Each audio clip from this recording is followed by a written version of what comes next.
Ustedes, su servidor y amigo Mario Beltrán les saluda desde la ciudad de Tapachula, Chiapas.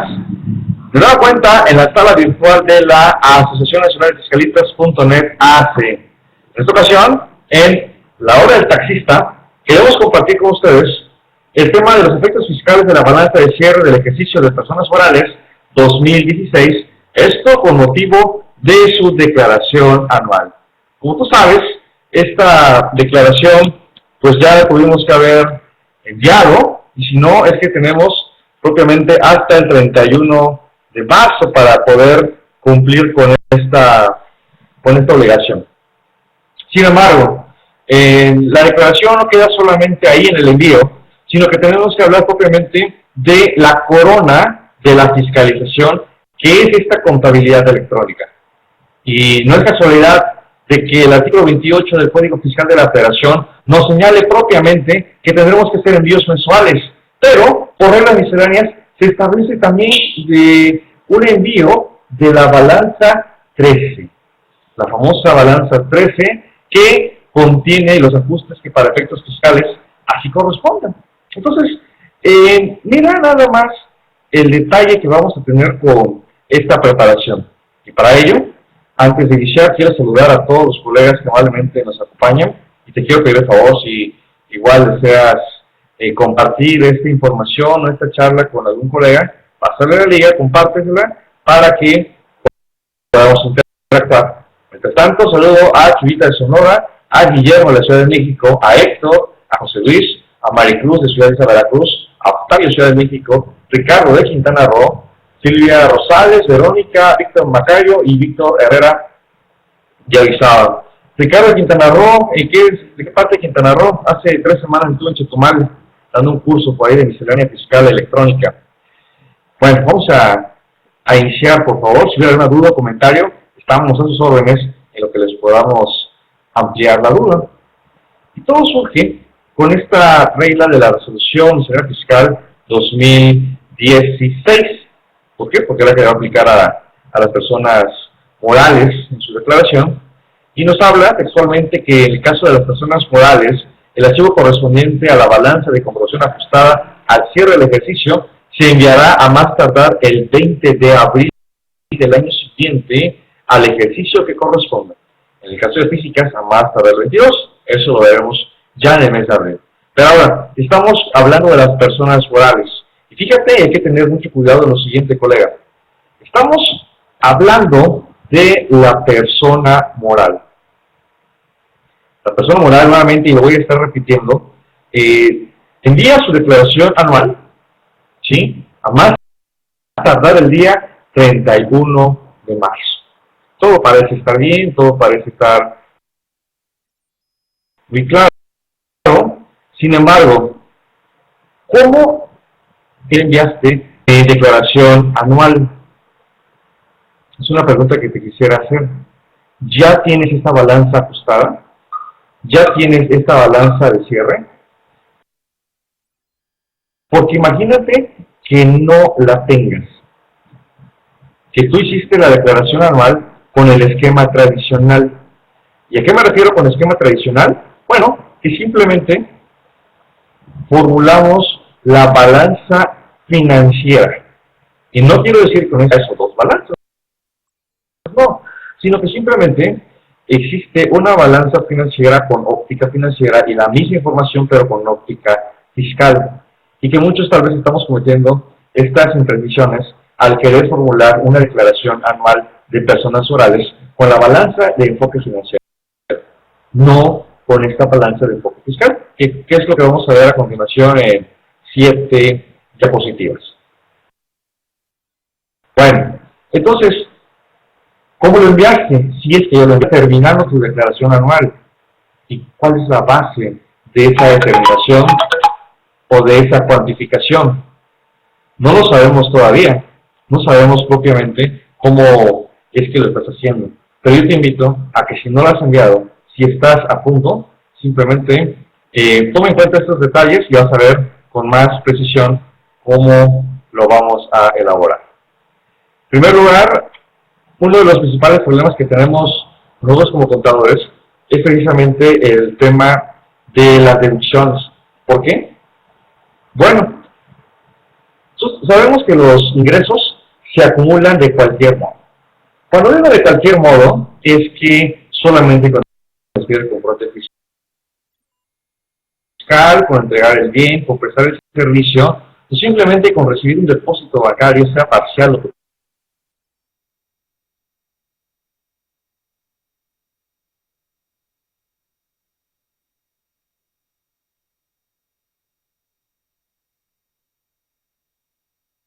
sin embargo, para efectos de las deducciones,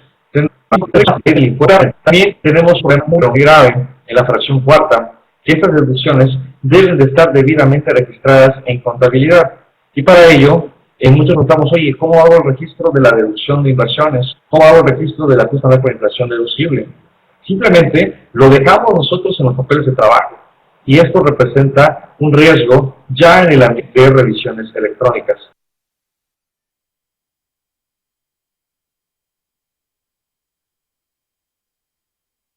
orientadas y desde luego con información que se para el envío de esa balanza ajustada al cierre del ejercicio o la que coloquialmente conocemos como la balanza 3. Entonces, el artículo 44 del reglamento de la Ley del Impuesto sobre la Renta establece de manera puntual y precisa que para efectos del artículo 27 se cumple con el requisito de que las deducciones estén debidamente registradas en contabilidad, inclusive no se va a ver en papel de trabajo, Excel o en impresión, PDF, no, en cuentas de oro. Y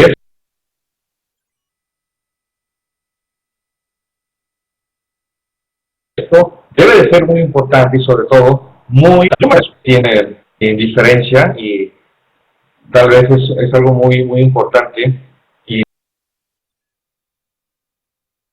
muy respetable para ellos desde luego, pero yo me atrevo a decir que la breve ya tendrá nuestra declaración, por lo menos en el rubro de deducciones, porque si tú has observado no es el problema.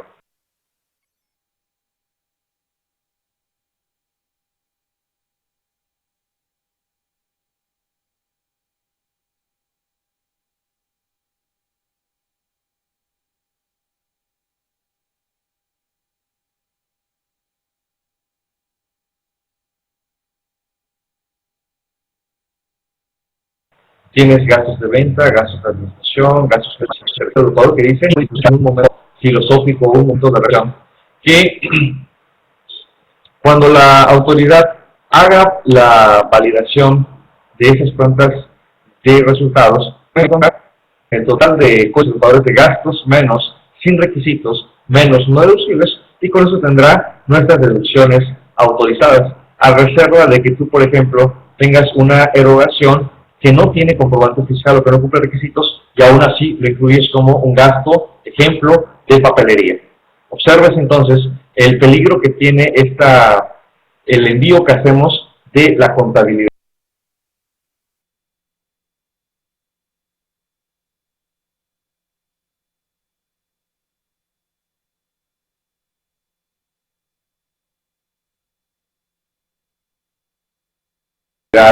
electrónica. Entonces, del reglamento. Bien, veamos qué es lo que tenemos como algunos comentarios generales para esta balanza de cierre del ejercicio, para que tú puedas decir los ingresos no acumulados. Claro y preciso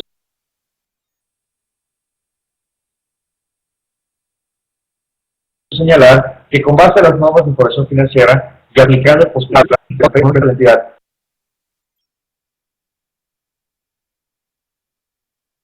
tratándose de ingresos, se debe de reconocer en el momento independientemente para firmar conceptos que no necesariamente tienen impacto fiscal, un aumento de capital, por ejemplo.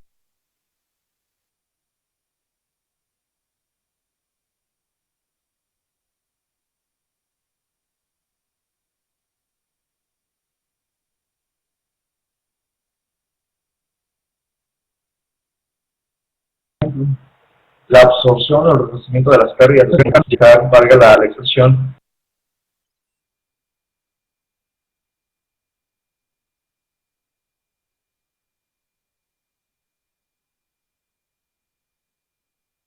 que lo que está en el repositorio fiscal es la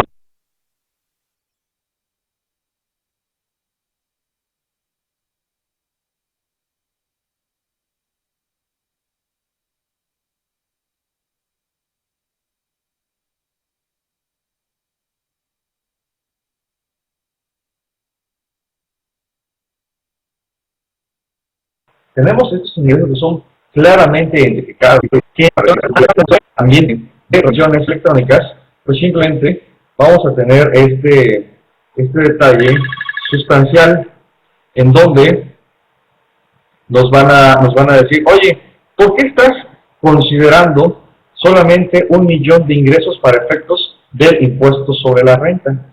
Cuando detectamos por diversas fuentes que son depósitos, a lo mejor tenemos otra información en donde no hay diferencias, pero en donde no hay diferencias. Y esto, desde luego, nos va a ocasionar que la autoridad nos pueda practicar una revisión electrónica. ¿Por qué digo una revisión electrónica? Porque los ingresos no van a coincidir. Muy claro que tenemos que precisar. Aquí te lo estoy señalando entre la definición de un ingreso acumulable y la definición de un ingreso no acumulable. Punto importante. Ahora, veamos el tema, las deducciones forman parte de la determinación de la utilidad fiscal y en consecuencia también de la obtención del resultado fiscal. Bueno, para este efecto, ¿qué es lo que necesitamos considerar? Le voy a ajustar la cámara tantito. Viendo. A ver, ahí ya está quedando. Ya quedó, muy bien. Era la iluminación. Entonces les estaba comentando que en materia de las deducciones, de la determinación de utilidad y forman parte del resultado fiscal. Sin embargo, necesitamos distinguir cuáles son deducibles, cuáles son no deducibles y cuáles son sin requisitos fiscales. ¿Cuáles son deducibles? Bueno, las que en el estatus 25 de la Ley del Impuesto sobre la Renta, que cumplen requisitos con base al artículo 27 también de la Ley del Impuesto sobre la Renta. Pero también puedo tener algunas erogaciones que no cumplen permisiones por parte del legislador y tendremos entonces este artículo 28 de la Ley del Impuesto sobre la Renta. ¿Por qué esta distinción? Y eso que todavía estamos hablando de la balanza de cierre. Y tú aquí deberías de también identificar que existen 13 periodos mensuales, del periodo 1 al periodo 12, pero también existe el periodo 13, que es en donde ocurre precisamente esta balanza ajustada de cierre del ejercicio. En la balanza 12, yo tengo que ya tener en cada cuenta, en cada código agrupador, las partidas que en todo caso serán deducibles. Papelería, energía eléctrica, sueldos. Pero en este rubro de los sueldos, yo te quiero comentar, por ejemplo, qué pasa con los ingresos exentos, el aguinaldo, la prima vacacional, PTU, etc. Bueno, aquí vamos a tener un problema, porque recordemos que con base al artículo 28, fracción 30ª de la Ley del Impuesto sobre la Renta, una parte es no deducible y la otra parte sí es con base a los ingresos exentos. Entonces, ¿yo qué tengo que hacer? Si no lo hice en su momento, una reclasificación para tomar de la balanza 12, o la que haya ocurrido, el gasto de aguinaldo, quitarle la parte exenta, que es no deducible con base a multiplicar 53, luego a gastos no deducibles para tu fin. No sé si queda claro. Tengo que hacer una reclasificación de esos efectos fiscales para que cuando yo llegue a la balanza 12, el saldo final del mes de diciembre del 2000, tenga concentrados los efectos de gastos sin requisitos fiscales y también de gastos que son posibles para efectos de la Ley del Impuesto sobre la Renta. ¿Sí? En la balanza 13, ¿qué es lo que voy a hacer? Bueno, ya manifestar propiamente la utilidad fiscal neta del ejercicio. ¿Alguna duda o comentario, colegas, que cita por acá? Por favor, estamos a sus órdenes, si no quedara claro lo que estamos expresando. Continuamos. En el tema de la deducción de inversiones, ¿qué hay que considerar? En primer lugar, y por sobre todas las cosas, el tema y el concepto. No es depreciación fiscal, es deducción de inversiones. Y esto, como lo señalaba en su momento, nosotros elaboramos la cédula de la deducción de inversiones, manifestamos el monto original de la inversión, manifestamos la fecha de adquisición, el porcentaje máximo autorizado para efectos de la ley de impuestos sobre la renta y los meses completos de uso de la deducción de inversiones en el ejercicio. Sin embargo, aquí valdría la pena que yo, si bien es cierto, en los códigos agrupadores de activo y de resultados, se me distingue de prestación de mobiliario, de maquinaria, de automóviles, de equipo de cómputo y otros conceptos. Bueno, pues simplemente ya tengo clasificado este punto, este detalle. Sin embargo, mi sección a deducción de inversiones, porque posiblemente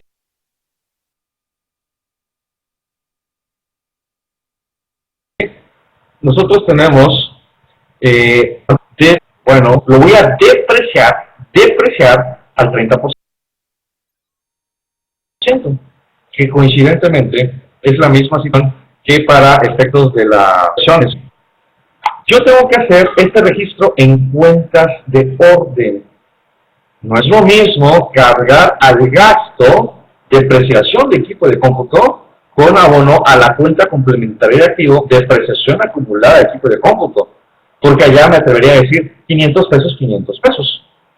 Pero en deducción de inversiones, tú sabes que el artículo 31 señala que aplico el porcentaje y puedo ajustar dicha deducción aplicándole un factor de actualización que va a ser comprendido desde el mes en el que se adquirió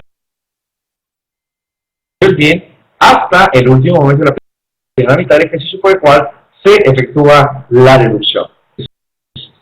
Pero no por ello quiere decir que no lo voy a registrar. Al contrario, te leí el artículo 44 del reglamento de la ley del impuesto sobre la renta, casi suficiente como para decir que si yo en el anexo de la declaración anual de inversiones digo deducción en el ejercicio 50,000 pesos, la autoridad fiscal, ¿dónde debe de encontrar los 50,000 pesos? En el código agrupador de deducción de inversiones. Por ello, no puedes escatimar o no puedes hacer a un lado este tema de la deducción de inversiones.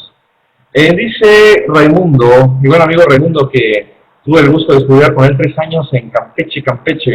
Dice, ¿por qué reclasificar? Bueno, simplemente porque partimos de que la balanza electrónica tiene fines fiscales. Fines fiscales, que valga la expresión o valga la redundancia, su propósito es fiscalizar. Nada más ni nada menos. Entonces, cuando yo hablo de reclasificar, es porque la autoridad fiscal, fíjate, amigo Raimundo y demás colegas que nos acompañan en esta emisión de la sala virtual de la Asociación Nacional de Fiscalistas.net hacen. La autoridad fiscal tomará simplemente los ingresos, dígito 401, restará las deducciones ya con parámetros, excepto gastos y requisitos, excepto gastos no deducibles para tu fin, ¿sí? Y esas serán las deducciones. Verificará el tema de la PTU, tiene utilidad fiscal, y en las cuentas de orden, las pérdidas fiscales, con ello ya tiene resultado fiscal, ¿sí? Y con ello ya podrá, y vamos a verlo más adelante, determinar la utilidad fiscal neta.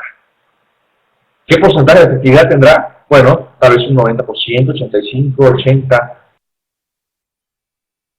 Desconozco. Pero de que servirá de base ese código de valor, sin duda, la pregunta, ¿qué estamos haciendo?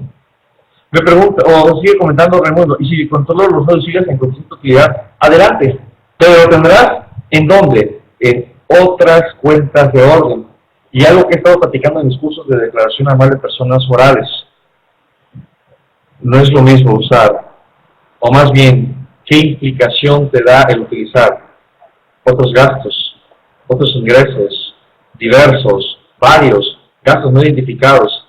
Cuando tú digas otras cuentas de orden, 50,000 pesos, 500,000 pesos, la autoridad te pregunta, oye, ¿qué tienes allá?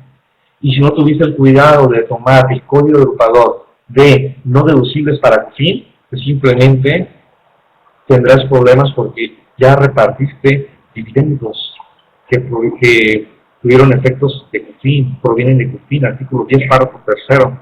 Y tal vez el impuesto de la renta fue cero porque todo proviene de COFIN, pero de una COFIN indebida. Tenemos a Víctor Herrera de Orizaba, nos pregunta, ¿esas cuentas de orden respecto a la deducción de inversiones se registran en el mes de diciembre o en la balanza ajustada o mes 13? Es en la balanza ajustada 13, Víctor Herrera.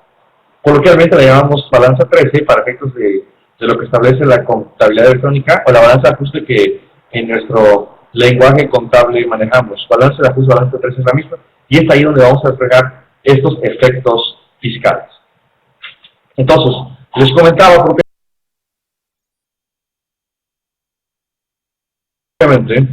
que esta información o esta situación estriba, a cierto punto, decir, oye, pues tengo deducción inmediata, tengo deducción de inversiones, tengo deducciones autorizadas, que incluso en un ámbito más, pero más estricto, ¿cómo se debería de hacer la parte de las cuentas de orden? Gasto de papelería, IVA acreditable con abono a bancos. Cuenta de orden deudora, deducciones, papelería. Cuenta de orden acreedor de deducciones, papelería, cargado y abonado, para efectos de que tú al cierre del ejercicio conozcas las deducciones autorizadas. Si queremos ser estrictos. Alguien le va a decir, Mario, pero la contabilidad es financiera, no fiscal. Totalmente de acuerdo. Sin embargo, ahora sí, retomando las palabras de Raimundo de Palenque, es controlar las deducciones, controlar los ingresos a través de estas cuentas de orden. Dice, ¿qué comentarios merece esta situación, estimados colegas? Mientras tanto, vamos a continuar. En el tema del ajuste anual por inflación, recordemos que existe dos resultados, o es acumulable o es deducible. Acá vale la pena que nosotros igual al aplicar el procedimiento del ajuste anual por inflación, recordemos el artículo 44, 46 de la Ley del Impuesto sobre la Renta, establece cómo se determina este procedimiento al decir que el ajuste anual por inflación acumulable resulta de tomar el saldo promedio anual de las deudas menos el saldo promedio anual de los créditos y la diferencia se multiplicará por un factor de ajuste anual y el resultado será el ajuste anual por inflación acumulable, que con base al artículo 16, en su primer párrafo, último punto y seguido, expresa que también es un ingreso acumulable este ajuste anual por inflación. En su contraparte, el ajuste anual por inflación deducible se da cuando el saldo promedio anual de los créditos es mayor al saldo promedio anual de las deudas y la diferencia entre estos dos conceptos se multiplica por el factor de ajuste anual y esto nuevamente nos da como resultado un ajuste anual por inflación deducible. Sin embargo, yo me preguntaría, bueno, registro los dos, registro nada más uno, el deducible, porque es lo que me estás enfocando. No, simplemente vamos a hacer los dos, el acumulable y el deducible, para que cuando la autoridad sume todos los 401 más la cuenta de orden del ajuste anual por inflación acumulable, pues ya tengamos este resultado. A ver, por aquí nos pregunta Raimundo Palenque, ¿y no estaríamos haciendo doble contabilidad? No, Raimundo, no es doble contabilidad, por supuesto que no, porque una se está basando en cuentas del activo, pasivo, capital, ingresos, costos y gastos, ¿sí?, que no está distorsionando el enfoque financiero. Y por otra parte, en las cuentas de orden, estás señalando los efectos fiscales. Y dice, entonces sugieres que distorsione la información financiera para ver efectos fiscales. No en ese ánimo de distorsión, Raimundo, aquí sí quiero ser muy claro y quiero ser muy puntual. No hablo de una distorsión, no. Si tú quieres enviar tu información no reflejando no deducibles, no reflejando los gastos y requisitos fiscales, estás en todo tu derecho. Al final de cuentas, lo que habla la autoridad es de un envío. Pero algo que he estado señalando muy, pero muy puntualmente cuando platico de contabilidad electrónica, este es un insumo que tendrá la autoridad ¿No quieres reflejar información? Adelante. Utiliza cuentas como varios, utiliza cuentas como diversos, utiliza centro de costos. Y adelante, no va a pasar nada. Es decir, cuando unimos la contabilidad, el sistema que hace solamente valida la estructura, más no el contenido. Y obviamente, y es razonable, ¿qué hará la autoridad en ese sentido? Pues venga la información y sobre ello yo ya puedo decir, ¿sabes qué? ¿Qué está ocultando en esa cuenta de otros gastos? O mira, tuvo consumo en bares, 1,000 pesos. ¿Dónde está el efecto de no deducibles? No sé si lo voy a explicar. Sigue diciendo Raimundo, es que aquí se clasifica a no deducibles. Así es, Raimundo, así es. Nótese que estamos hablando de los efectos fiscales de la balanza y cierre del ejercicio. Si fuera así, entonces, imagínate, esos otros gastos, es que depende del criterio contable, Raimundo. Dependerá mucho de cómo es que se quiera registrar. Pero lo que tú estás aquí señalando, al expresar de que se está distorsionando la información, para nada, para nada. Solamente lo estamos viendo desde un punto de vista de un insumo para la autoridad. Cuando yo hablo de insumo, estoy diciendo propiamente, si tú dices que no hay deducibles, aquí me atrevería a decir, ¿qué empresa no tiene no deducibles? Que alguien pudiera levantar la mano, que alguien lo pudiera decir. Claro que existen no deducibles, claro que existen gastos sin requisitos fiscales. Y yo te puedo decir, un método de pago que tengas fácilmente detectable y con eso lo vas a llevar a papelería, lo vas a llevar a mantenimiento. Estoy de acuerdo, pero la autoridad te lo va a detectar.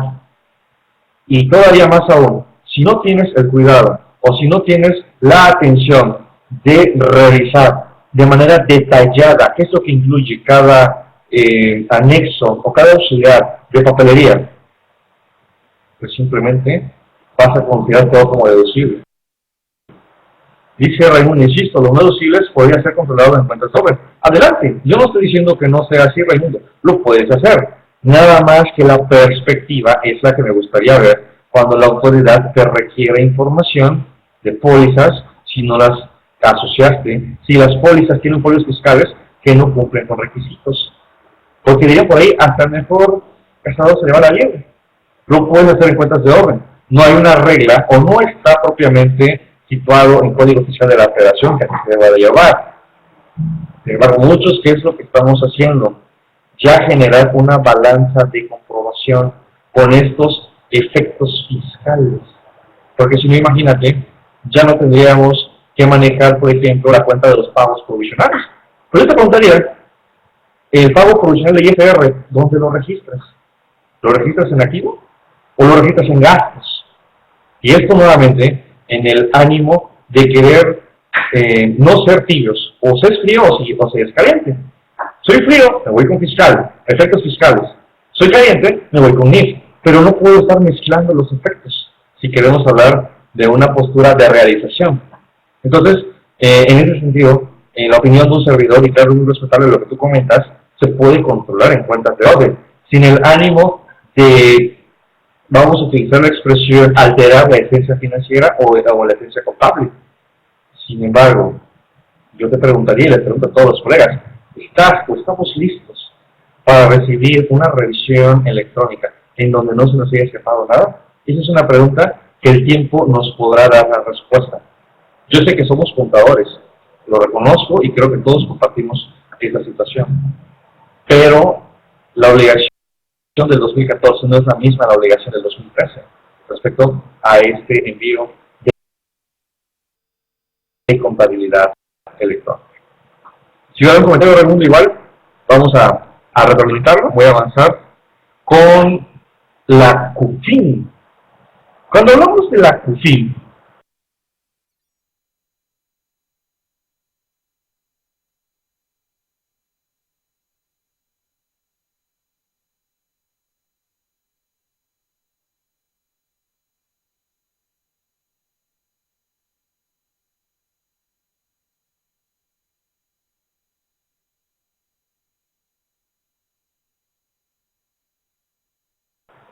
igual, es un efecto fiscal del impuesto más los dividendos recibidos de otras personas morales residentes en México o de otras personas morales que se ubican en territorios con fines fiscales preferentes. Y se disminuye, bueno, se disminuye de dos conceptos: la distribución de dividendos y aquellos que vienen de la fracción del artículo 8 de la ley del impuesto sobre la renta. Pareciera que es una fórmula fácil. Sin embargo, recordemos que esta cuenta de utilidad fiscal neta se debe actualizar a cada cierre del ejercicio. Entonces, cuando yo manejo las cuentas de orden con este cierre del ejercicio, yo tengo que identificar varios elementos. Primero, la CUFIN, el saldo de la CUFIN al 31 de diciembre del 2015. Debo de determinar o visualizar la actualización de esa CUFIN. ¿Y cómo la actualizó? Desde el mes que se actualizó por última vez y hasta el último mes del ejercicio en donde actualiza. O en el caso en donde haya aumento o disminución, lo que voy a hacer de diciembre de 2015 hasta abril 2016, suponte. De abril 2016 actualizo hasta noviembre de 2016 y de noviembre de 2016 me voy hasta perdón, noviembre 2016. Esta actualización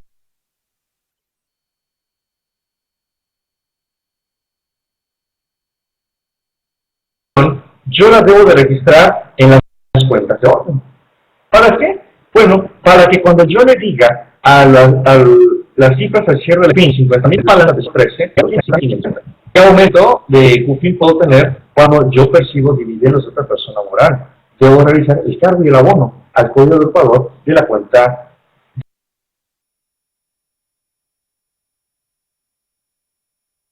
de utilidad fiscal neta en el código de Ecuador. La disminución en consecuencia de dividendos, o dichas utilidades distribuidas grabables provienen de CUFIN con base en 78 fracción primera o incluso fracción segunda de la de impuestos sobre la renta. Entonces, aquí vamos a tener en cuenta, y se nos olvida, el tema de la utilidad fiscal neta. ¿Qué es la UFIN? Bueno, simplemente de tomar el resultado fiscal menos el impuesto de la renta pagado, en los términos del artículo 9, menos la fila 18 de la ley de impuesto sobre la renta. Eso nos dará como resultado general la utilidad fiscal neta. Esta también la tengo que registrar, porque determino la UFIN del 2016, pero la tengo que pasar ¿a dónde? A la CUFIN para reflejar el saldo final. Tú lo tienes en Excel, lo tienes en papeles de trabajo.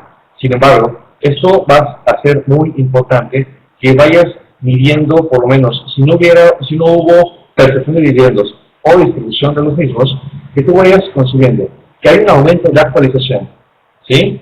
Que hay un aumento en la utilidad fiscal neta del ejercicio.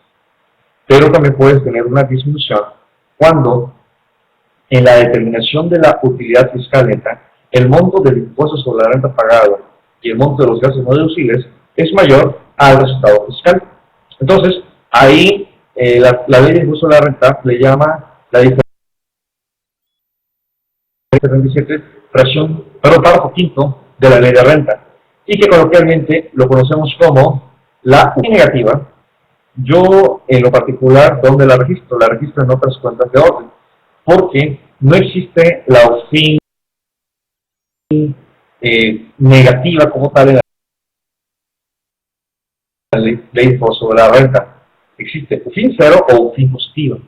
Tampoco existe, sí existe UFIN cero, pero no hay UFIN negativa.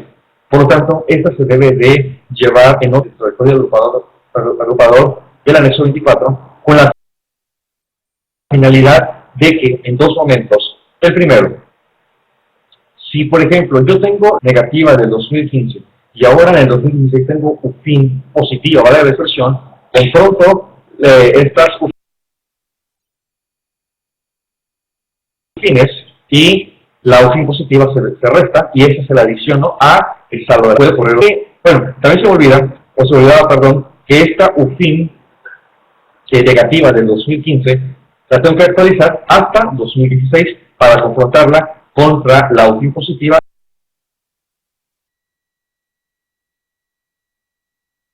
y adicionárselo a la UFIN.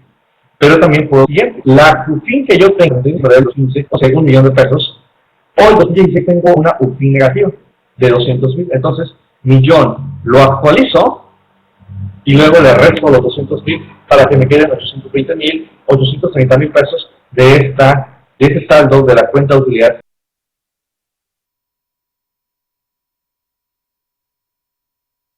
fiscal neta. Por ello es importante su registro también en las cuentas de orden.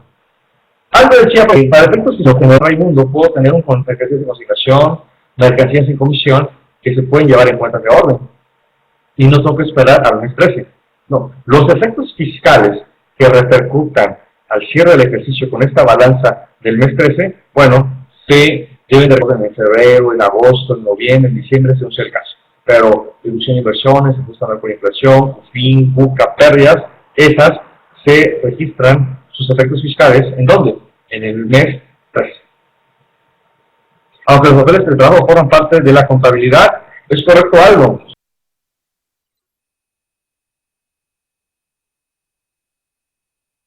Es correcto, forman parte de la contabilidad, pero no cumple con el requisito. Deben de estar debidamente registradas en contabilidad.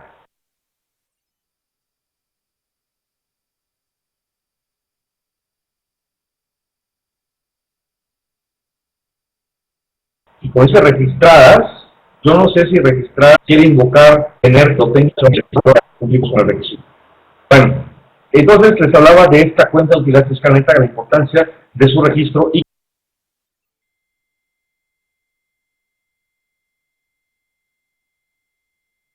que coincida con las cifras al cierre, que coincida con el papel de trabajo.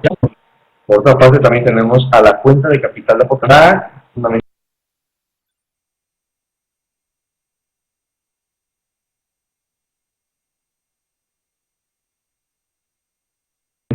en el artículo 78 de la Ley del Impuesto sobre Importar y también soluciones de capital que se den para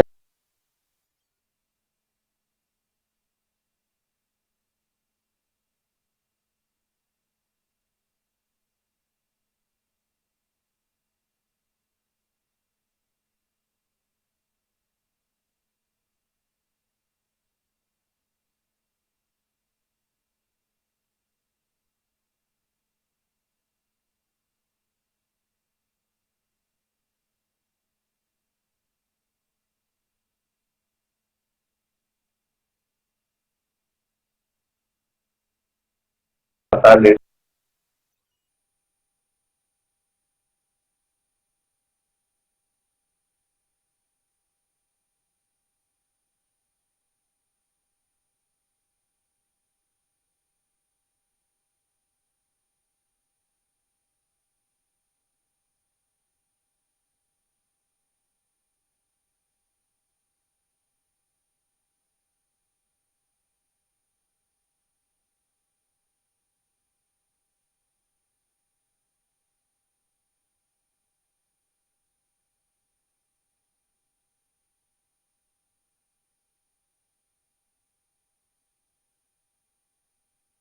Fiscales en materia de, de la participación de los trabajadores en utilidades, por mencionar tal vez el que usamos todos con más frecuencia. Recordemos, yo tengo la obligación de la declaración anual de informar el monto de la PTU determinada y en consecuencia por la cual estoy obligado. Cargo al gasto con abono a la PTU por pagar. Y esta, con base a la ley de trabajo, se debe de pagar durante los 2 meses siguientes en la fecha en la que se presenta la declaración anual o en la que deba de presentarse. Entonces, ¿qué es lo que vamos a tomar en cuenta? Suponte la PTU determinada es de 80.000, ¿sí? Y yo la entero en el mes. Dice el decreto para efectos de la PTU que los 80.000 pesos yo lo divida en 8 partes y lo voy aplicando a partir de mayo a diciembre de manera. Y esto, desde luego, me va a disminuir el monto del pago provisional, pero también tiene que estar registrado en la contabilidad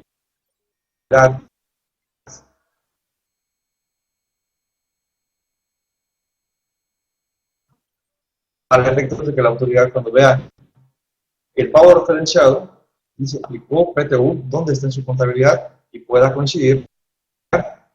No, sí, aquí a lo que se refiere de los fin determinados, sé que al resultado fiscal le aplica la tasa del 30. Suponte 100,000 pesos por el 30%, son 300,000 pesos de ISR, bueno, son 30,000 pesos de ISR determinado. 100,000 menos 30, nos queda 70,000 pesos de UFIM.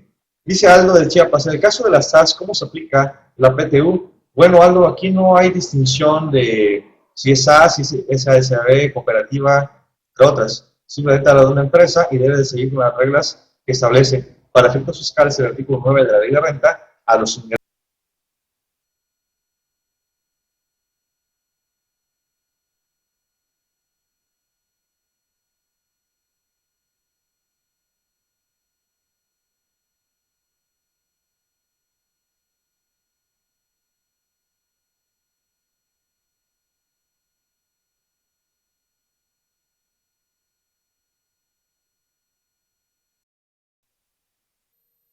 los más importantes. Bueno, colegas, estamos próximos a terminar en la sala virtual de la ANAFINET. No sé si hubiera alguna duda o comentario, por favor, estamos a sus órdenes. Si fueran tan amables de expresar sus dudas o expresar sus comentarios. De todos modos, esta charla estará en breve disponible en el canal de ANAFINET de YouTube para estos efectos. Bueno, colegas, si no hubiera algo más que agregar, les quiero agradecer infinitamente por el favor de atención para escucharnos en esta emisión de La Hora del Taxista. Siempre su servidor y amigo Mario Beltrán López les saluda desde la ciudad de